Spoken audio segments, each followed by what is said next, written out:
Well, this is the first video for the Math 70 class, and this is going to address algebraic simplification. So we're going to talk about this is sort of a combination of two fairly straightforward ideas. One called combining like terms, and the second one, which is the distributive property. So let's talk about these in isolation, and then we'll look at some exercises where we do them together. Okay, so combining like terms is an idea where it says, you know, if you've got 2x's and 3x's, that'll make 5x's. If you have 2x's and 3y's, there's not a whole lot we can do with that. So that's why it says combining like terms, because these have the same variables, so they're like terms. These have different variables, and so they're not like terms, and we don't add them together. And you can subtract them just as well. You know, you can say 7y minus 5y equals 2y. Okay, so that's combining like terms. Now the exponents, we won't get too much into exponents with these, but the exponents have to be the same as well. So, like down here, if we had x squared plus 5x, we wouldn't be able to add those together. But over here, if we had 3x squared plus 9x squared, that would be 12x squared, because these are like terms. They're both x squareds. Okay, so that's combining like terms.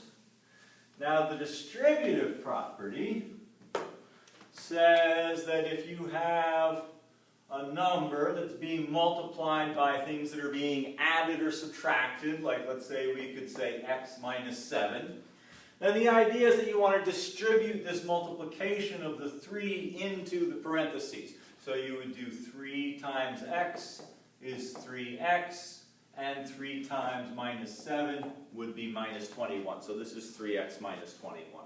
And that comes from this idea that multiplication is repeated addition. And so you would have x minus 7, and x minus 7. There's your 3 x's, and there's the minus 21. So that's what the distributive property does. Okay, so those two things in isolation are relatively straightforward. Things get a little bit more complicated when we mix them up. So let's see here. On this assignment, problems 1 and 2 are just straight ahead distributive property problems. So I'll typically do the even numbered problems as examples in these videos, and then I'll assign the odd numbered problems for the assignment. So problem 2, we've got 3 times negative 6x plus 1. So that would be negative 18x plus 3. And that's fine. You can leave it like that if you'd like. If you want to write it 3 minus 18x, exactly the same thing. You can put these in any order you want, so long as you keep the sign that's in front of it. This minus sign is attached to the 18. It comes with it. Okay. Let's see here. Problem 4. 8y minus 4 times 5y minus 6. All right. Before I do this one, I want to talk to you about what I call the hierarchy of computation. So the most basic form of mathematics is counting. Now, if you do repeated counting, like you have 2 here and 3 here, that leads you to addition. 2 and 3 make 5. Addition and subtraction are the most basic form of computation. Computation refers to arithmetic and computing things using addition, subtraction, multiplication, division, and so forth. I call that computation. And I call this the hierarchy of computation. Because if you do repeated addition, as I was saying a few minutes ago, if you have 5 plus 5 plus 5, that makes 3 times 5. That leads to multiplication. Now this is actually a little bit more controversial than you might imagine. There are mathematicians out there who spend a lot of energy arguing that multiplication is not repeated addition, and I get their point, but I think it's really helpful to think of it like that. Okay? And then you have the opposite of multiplication, which is division. And I use the fraction bar to represent division, and we typically will. We typically will use the fraction bar rather than divided by a symbol. Now, if you do repeated multiplication, you get exponents. And the opposite of exponents are roots. Okay? So these are the most basic forms of computation, and these are progressively more complex forms of computation. And if I put parentheses at the top, this is now the order of operations. You do what's in the parentheses first, and then you do any exponents and roots, and then you do any multiplication or division, and then you do any addition or subtraction. You save that for last. And the reason why I'm talking about that is because right here, we have to do this multiplication first before we do any adding or subtracting. Okay? And I'll talk about that more when we look at the next problem. So first off, what we want to do here is we want to distribute this minus 4 into the parentheses. So that'll be minus 20y plus 24. Here's our minus 20y, and then that'll give us the plus 24. Now combine our like terms. 8y minus 20y is negative 12y. Now I'm pretty handy with my positives and negatives, and I can work with 8 minus 20 without really worrying about it too much. If you're not sure, please use your calculator. You don't have to have a graphing calculator. A standard scientific calculator will be just fine. And we just want to do 8 minus 20, and there it is, negative 12 or minus 12. And then we've got the plus 24 on there as well. And there we go. Okay? So now we've simplified this expression into something that's a little bit more manageable. All right, let's look at a few more problems here. And actually, if you think about this hierarchy of computation, this gives you some understanding of the distributive property.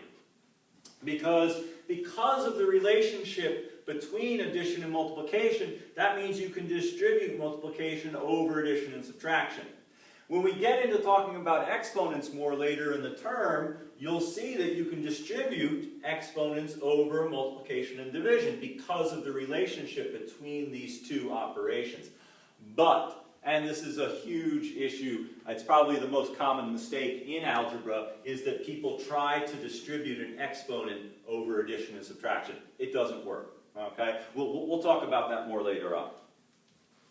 All right, let's see here. Problem 6. All right, this is where the order of operations really becomes important. We've got 5 plus 2 times x minus 4.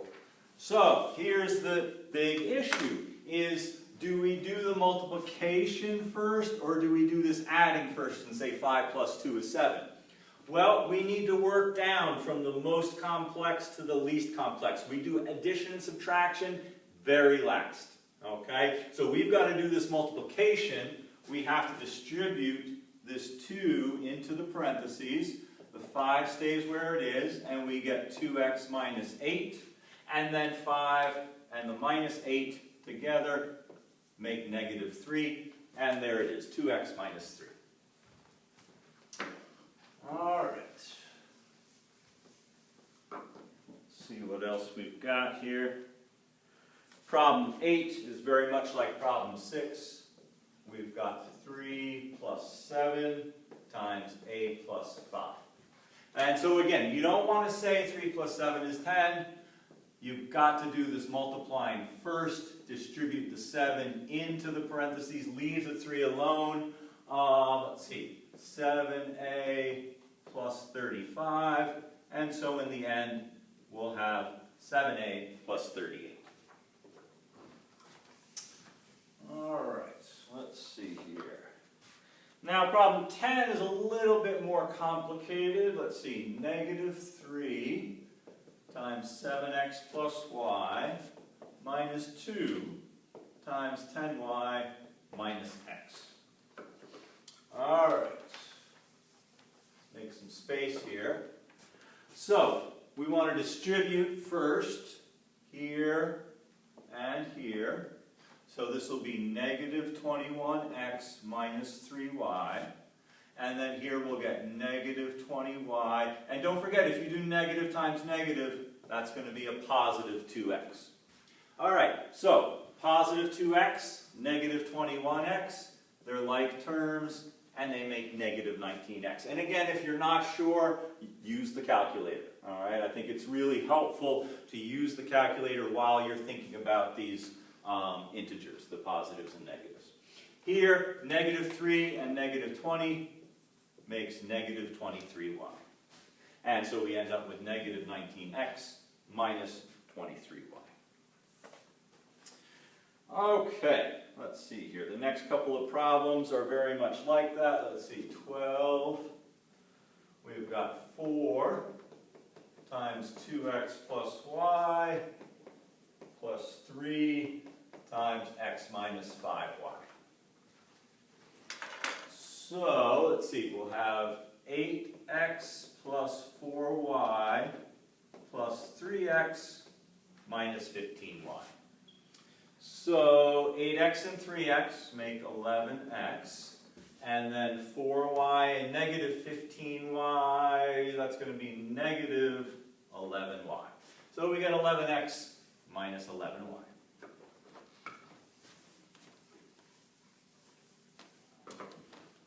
All right, let's see here. Problem 14, we've got 9 times y plus 7 minus 6 times y minus 3. And so again, we just want to distribute each one first. And so this will be 9y plus 63. Here we'll get minus 6y. And again, negative times negative will be a positive 18. So 9y minus 6y is 3y. And then 63 and 18, what is that? 73, 81 plus 81. Okay, now, here's something to think about. I mentioned a few minutes ago how you can rearrange these things so long as you keep the sign that's in front of it. And if there's no sign in front of it, you know that that should be a positive. Now over here, what people sometimes do is they're like, let's see, 9y plus 6y. No, because the plus is attached to the 63, the 6 has a negative attached to it, okay? So always look in front of a number when you want to add or subtract it with something else. Okay, this positive is attached to the 63, and again you can fall into that same trap by trying to do 63 minus 18. It doesn't work like that. You've got a positive 18, a positive 63, together they make positive 81. So that's a really important thing to remember when you're doing, when you're combining like terms, is that the sign for a number is always in front of it. Okay, let's see here. Got a couple more problems to look at, and then that'll be it for this assignment. So let's see here. Problem 16, we've got 8 times t minus u plus 5 times 2t minus 3. So again, we want to do the distributing. 8t minus 8u plus 10t minus 15u. Okay, so we've got a positive 10t, a positive 8t, and that makes positive 18t. Negative 8u and a negative 15u makes negative 23u. And there we go. And again, you run into the same issues that we ran into with this problem. The sign for each of these terms is going to be in front of it. Okay? You don't want to fall into that trap of doing 8t minus 10t. This is a positive 8t, this is a positive 10t, they make positive 18t. Alright, let's see, I think we got one more on here. Problem 18. This one's a little bit tricky. So let's see what we do here. 12b minus 2 minus 6 times 2b plus 1. Now we haven't had a lot with parentheses on this handout, okay?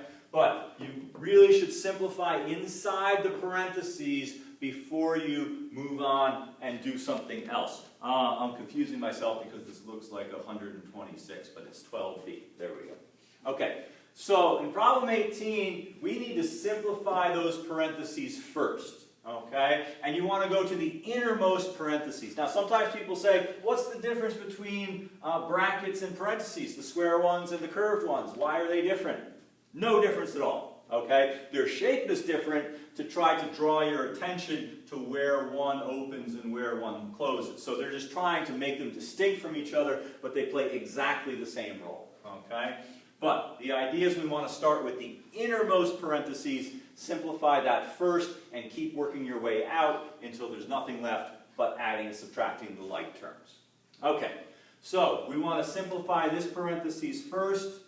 That means we're going to distribute that 6 inside there. So we'll have this 12b just going to hang around and wait until everybody else is ready to go. Okay, so the 2 stays the way it is. We'll get a negative 12b minus 6, and then you've got a choice here. You can combine these together. 2 minus 6 is negative 4 minus 12b.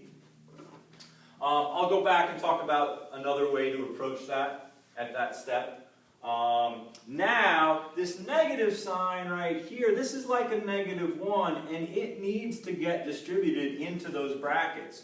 We're going to have 12b, negative 1 times negative 4 is positive 4, negative 1 times negative 12b, positive 12b. So this is going to be 24b plus 4. Okay, the other thing you can do right here is if you don't want to combine like terms first, there's nothing wrong with that. You can distribute that negative inside the brackets first. Minus 2 plus 12b and plus 6. So there's your 24b, and then right here is your positive 4. Get the same answer, it's just going about it a little bit differently. So that's it for this assignment. I'll make another video for the next assignment, which will be about algebraic substitution, and we'll keep on moving from there. And again, if you have any questions about these as I'm going through it, I know you can back up and watch me do it again if you're not sure what just happened, but sometimes you might have questions anyway. Please email me, call me on the phone. We'll be doing Zoom conferences once a week. Please try to clear up anything that you're not sure about. And thanks.